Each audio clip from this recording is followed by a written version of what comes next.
সূরা ফুরকান। এই তিনটি আয়াত এই মাত্র আমি পড়লাম।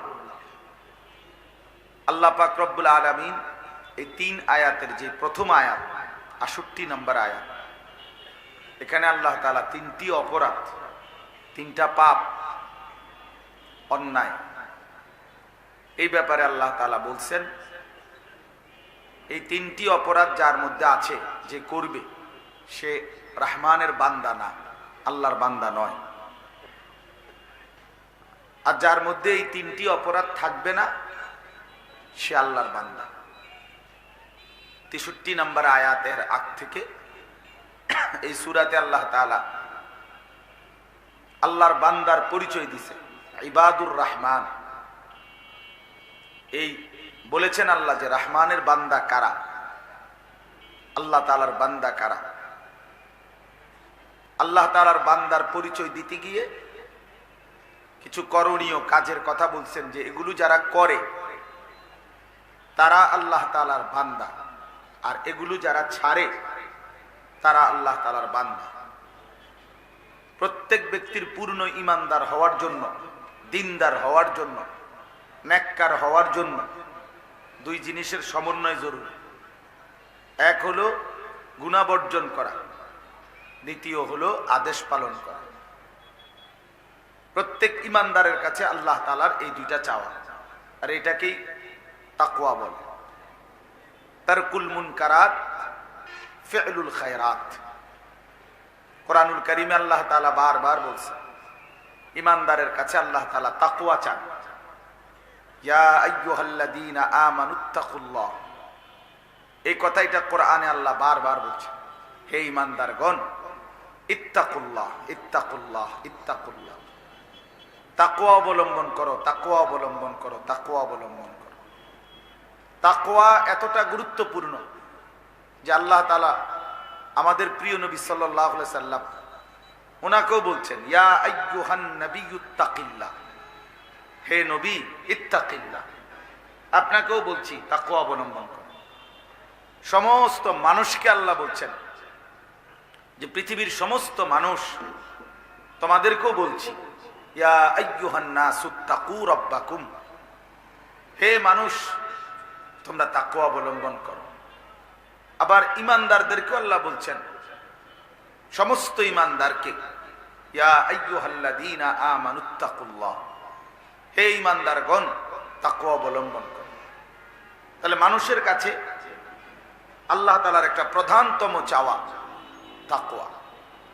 গুনাহ বর্জন করো, আদেশ পালন করো, এই তাকওয়ার দুই অর্থ। প্রথমত হলো গুনাহ বর্জন, এরপরে আদেশ পালন। প্রথমে হচ্ছে গুনাহ ত্যাগ করা, তারকুল মুনকারাত। এজন্য আমরা পূর্ণ ঈমানদার, পূর্ণ ফরহেজগার, দিনদার হইতে হলে দুইটা মিলাইতে হবে। আমরা অনেক সময় দেখি যে কেউ হয়তো নামাজ পড়ে, তাসবিহ পড়ে, হজ করছেন, তো উনি ওই ইবাদতটা করছেন। আমার খুলনার হযরত, বাংলাদেশের একজন অন্যতম বুজুর্গ আরিফ বিল্লাহ হযরত মাওলানা মুফতি নুরুল আমিন সাহেব, হযরত এটা সবসময় বলে যে কেউ নামাজ পড়লে তাকে নামাজি বলে, কেউ রোজা রাখছে তো সে রোজাদার, কেউ হজ করছে তো সে হাজী সাহেব। কিন্তু পূর্ণ দিনদার হইতে হইলে, পূর্ণ ঈমানদার হইতে হইলে, পূর্ণ নেককার হতে হলে পুরা দিন মানতে হবে। তার মানে যা নিষেধ তা বর্জন করতে হবে, যা আদেশ তা পালন করতে হবে। দুইটা মিললে উনি নেককার, দিনদার। আমি তো দেখছি আপনি নামাজ পড়ছেন, কিন্তু আপনি নামাজ পড়ে, আসর পড়ে চা দোকানে গিয়া টেলিভিশনের সামনে বসলেন, নাচ গান দেখলেন, নর্তকী দেখা শুরু করলেন, নাটক, সিনেমা, তা আপনি দিনদার হইলেন, নামাজি হইছেন, ঠিক আছে। আমি দেখলাম আপনি এশার নামাজ পড়ছেন, মসজিদেই পড়ছেন, ভালো কথা। তো বাসায় গিয়ে এই যে টেলিভিশনটা অন করলেন, খুললেন, আবার নাটক সিনেমা দেখা শুরু করলেন, তো দিনদার হইলেন, দিনদার হইলেন। এই জন্য দিনদার মানে দুইটার সমন্বয়, তাকওয়া, মুত্তাকি হয়। গুনাহ বর্জন করা, আদেশ পালন করা, দুইটা মিললে হয় মুত্তাকি। আর ওই মুত্তাকির জন্যই জান্নাত। উইদ্দাত লিল মুত্তাকিন, আল্লাহ তাআলা বলেছেন জান্নাত বানানোই হয়েছে মুত্তাকিদের জন্য। এজন্য গুনাহ বর্জন এটা জরুরি, এটা জরুরি। আরবিতে বলে দাফউল মুদাররাতি মুকদ্দামুন আলা জালবিল মানফাআ, আগে ক্ষতি সরাও তারপরে উপকার করো। উপকার পরে করো, আগে ক্ষতি করো না, আগে মুসিবতে ফেলো না। এটা করো। গ্রিলের মধ্যে রং দিবে লোহার, আগে শিরিষ কাগজ দিয়ে ঝংকার পরিষ্কার করো, তারপরে রং লাগাও, তাইলে রং সুন্দর হবে। কারো বাড়ির দরজায় গেছে ভিক্ষুক কয়টা টাকার জন্য, এ সময় কুকুর বাড়িওয়ালার চিল্লাইয়া উঠছে। তো বাড়িওয়ালা ভিক্ষুক বলতেছে, ভাই চাইলের দরকার নাই, টাকারও দরকার নাই, কুকুর সরাও, এটা যাতে না কামড়ায়। টাকা দিলে দিবা, না দিলে নাই, কিন্তু আক্রমণ যেন না করে, আমার ক্ষতি যেন না করে। এইটারে আরবিতে বলে আগে ক্ষতি সরাও তারপরে উপকার আনো। এজন্য মহান আল্লাহ পাক রব্বুল আলামিন চান বান্দা আগে গুনাহ বর্জন করো, এরপরে আদেশ পালন করো। গুনাহ বর্জন যদি করতে পারো, আদেশ পালন এমনি হতে থাকবে। যে মিথ্যা বলে না তা তার বাকি কথা সবগুলো তো সত্যই। যে হারাম রোজগার করে না তো তার বাকি সব উপার্জন তো হালালি। যে নাচ গান, নাটক, সিনেমা, নর্তকী, ছবি এই নোংরামিতে দেখে না তো সে বাকি টাইম আল্লাহকে ডাকবে, জিকির করবে, এটাই স্বাভাবিক। মানে গুনাহ বর্জন, নাফরমানি ত্যাগ করা, এটাই আল্লাহর হুকুম পালন, এটা টেনে নিয়ে আসে, এটা টেনে নিয়ে আসে। এই জন্য মুমিনের, ইমানদারের ইমানের পরে প্রথম ডিউটি গুনাহ বর্জন। ইত্তাকিল মাহারিম তাকুন আবাদান নাস। নবী সাল্লাল্লাহু আলাইহি ওয়াসাল্লাম বলেন, সমস্ত হারাম বর্জন করো, তাহলে তুমিই হবে সবচেয়ে বড় ইবাদত গুজার, বড় আল্লাহওয়ালা, বড় ইবাদতওয়ালা। নবী সাল্লাল্লাহু আলাইহি ওয়াসাল্লাম বলেন, ইন্নাদ দুনিয়া হুলওয়াতুন খাদিরা, নিশ্চয়ই আল্লাহ তাআলা দুনিয়া বানিয়েছেন সবুজ শ্যামল, বড় মিষ্টি, সুন্দর করে, চমৎকার করে আল্লাহই সাজিয়েছেন দুনিয়া। ওয়া ইন্নাল্লাহা মুস্তাখলিফুকুম ফিহা, আর আল্লাহ তাআলাই তোমাদেরকে বসবাস করতে, থাকতে দিবেন দুনিয়াতে।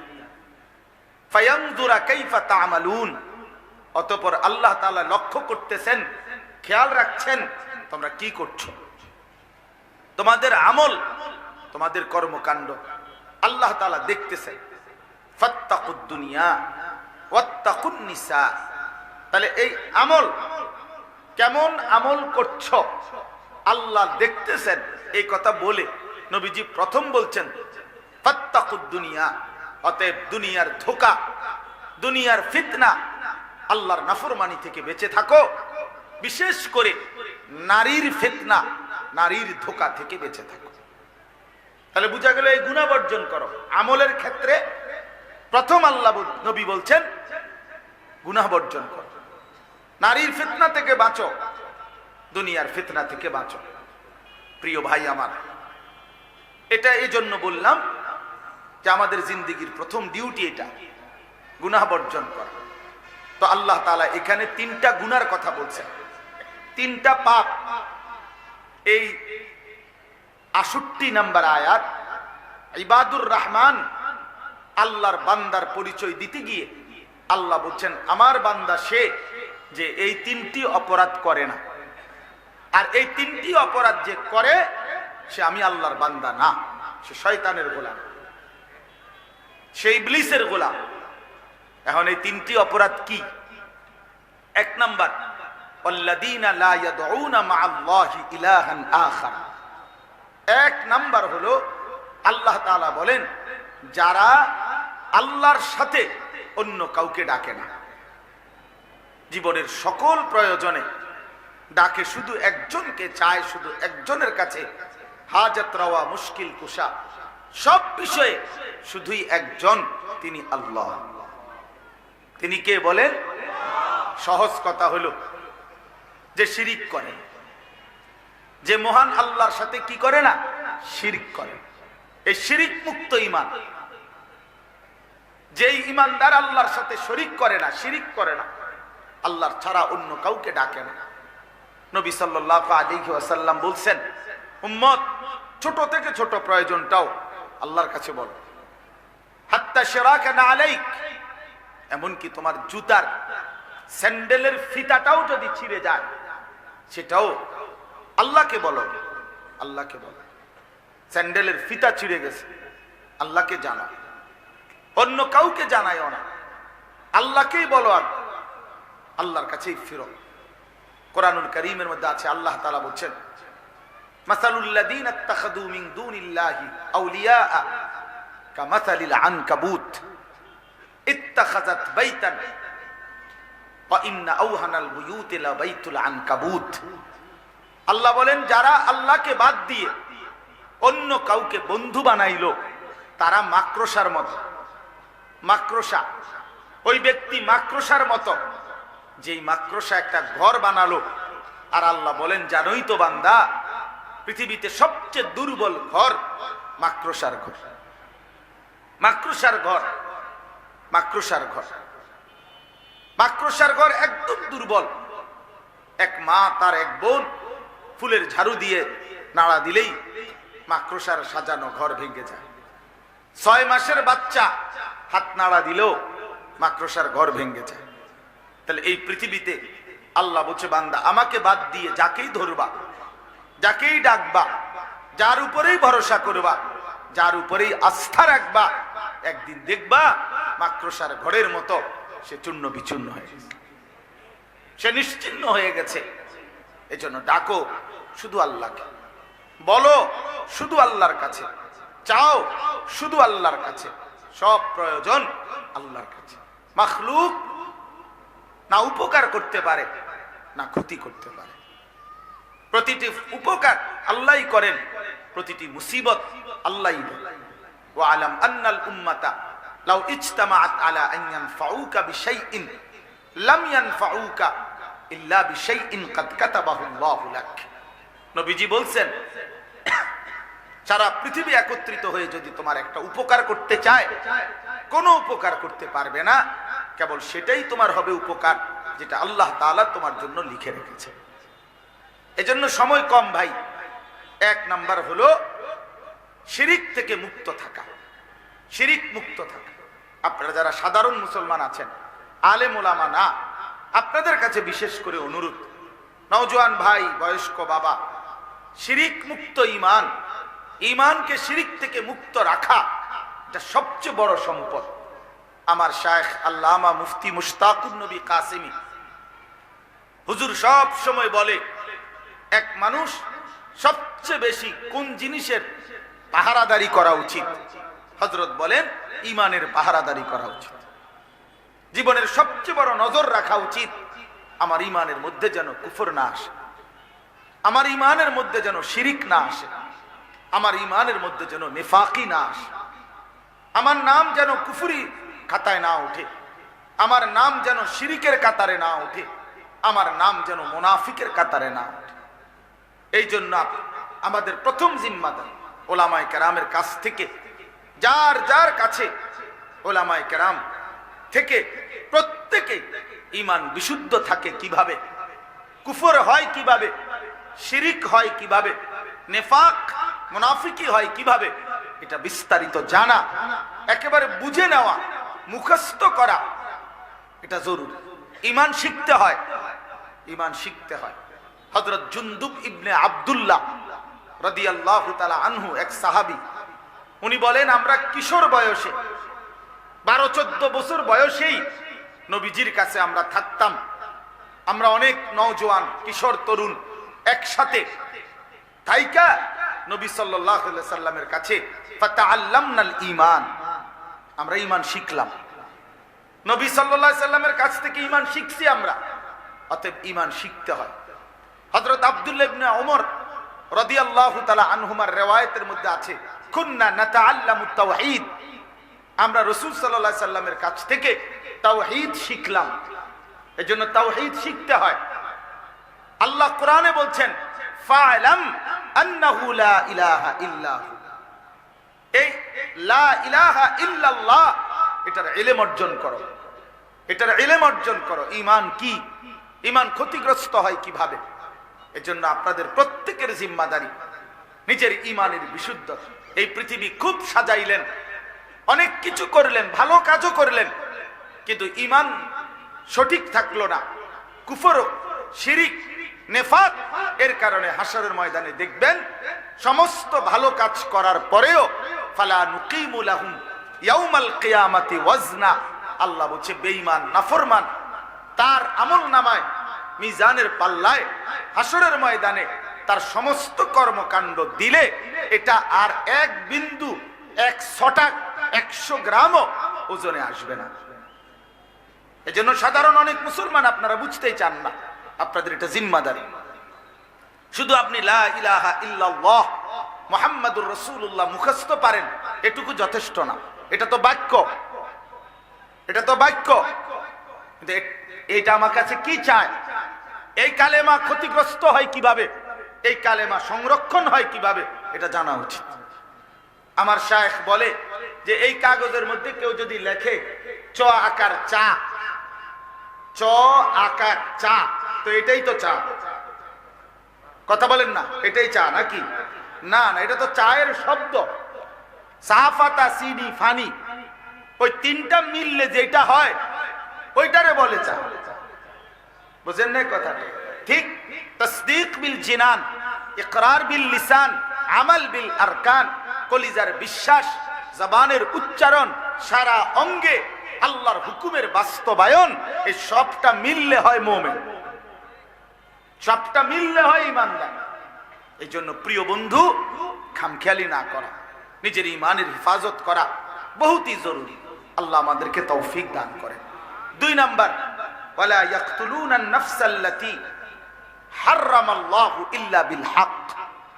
আল্লাহ তাআলা বলেন 2 নাম্বার, তাহলে 1 নাম্বার বুঝলেন যে শিরিক করে সে কার বান্দা না, আর যে করে না সে কার বান্দা। 2 নাম্বার, আল্লাহ তাআলা বলেন যে এক কথায় 2 নাম্বারটা সহজ কথা হলো ওয়ালা ইয়াকতুলুনান নাফসাল্লাতী হারামাল্লাহু ইল্লা বিল হক। আপনাদের বুঝার সহজ সুবিধার্থে এটার অর্থ হলো এই যে কাউকে অন্যায়ভাবে হত্যা করে না, অন্যায়ভাবে কাউকে হত্যা করে না। তাহলে আল্লাহ তাআলা বলেন যে অন্যায়ভাবে কাউকে হত্যা করে না সে রহমানের বান্দা, যে অন্যায়ভাবে কাউকে হত্যা করে সে আল্লাহর বান্দা না, সে শয়তানের গোলাম। সে কার গোলাম? আবার বলেন কার গোলাম? তাহলে ঈমানদার অন্যায়ভাবে হত্যা করতে পারে না। কোন মুসলিম পরিচয়ধারী ব্যক্তি, নিজেকে মুসলমান পরিচয় দানকারী ব্যক্তি কাউকে কাউকে মুসলমান তো দূরে থাক, কাউকেই অন্যায়ভাবে হত্যা করতে পারে না। সেখানে খুদ মুসলমানকে যদি হত্যা করে, কোন মুসলিম পরিচয়ধারী ব্যক্তি সে যদি ঈমানদার মুসলমানকে হত্যা করে, সে যদি সারা দিন 5 ওয়াক্ত নামাজ আদায় করে রাত্রি গভীরে যারা ঘুমাইছে এমন ঈমানদারের উপরে যিনি হত্যা করে, সে আল্লাহর বান্দা হয় কিভাবে? সে রহমানের গোলাম হয় কিভাবে? আল্লাহ তাআলা তো স্পষ্ট বলছেন ওয়ালা ইয়াকতুলুনান নাফসাল্লাতী হারামাল্লাহু ইল্লা বিল হক। অন্যায়ভাবে যে কাউকে হত্যা করে না সে আল্লাহর রহমানের বান্দা, আর যে করে সে আল্লাহর বান্দা না। ওমান ইয়াফআল যালিকা, আরেকটা আছে আমি এটা পরে বলতেছি একটু। ওমান ইয়াফআল যালিকা ইয়ালকা আসামা, আল্লাহ বলেন এমন পাপী অবশ্যই আমি আল্লাহর নিকট শাস্তির মুখোমুখি হবে। ইউদাআফ লাহুল আযাবু ইয়াউমাল কিয়ামা, কিয়ামতের দিন তাকে দ্বিগুণ দ্বিগুণ ডবল ডবল শাস্তি দেয়া হবে। ওয়া ইয়াখলুদ ফীহি মুহানা, এবং লাঞ্ছিত অপদস্থ করে চিরস্থায়ী জাহান্নামে ছুঁড়ে মারা হবে। প্রিয় ভাই, তাহলে 2 নাম্বার অপরাধ হলো অন্যায়ভাবে কাউকে হত্যা করা। অন্যায়ভাবে যে কাউকে হত্যা করে সে আল্লাহর বান্দা হইতে পারে না, সে আল্লাহর বান্দা নয়, সে শয়তানের গোলাম। প্রিয় ভাই আমার, অতএব ইমানদার মুসলমান অন্যায়ভাবে কাউকে হত্যা করতে পারে না। আর শেষ কথা হইল ওয়ালা ইয়াজনুন, আল্লাহ তাআলা বলেন 3 নাম্বার অপরাধ হলো যে জিনা করে না, ব্যভিচার করে না। জিনা ব্যভিচার করে না, যে জিনা ব্যভিচার করে সে আল্লাহর বান্দা না, যে করে সে আল্লাহর বান্দা না, যে করে না সে আল্লাহর বান্দা।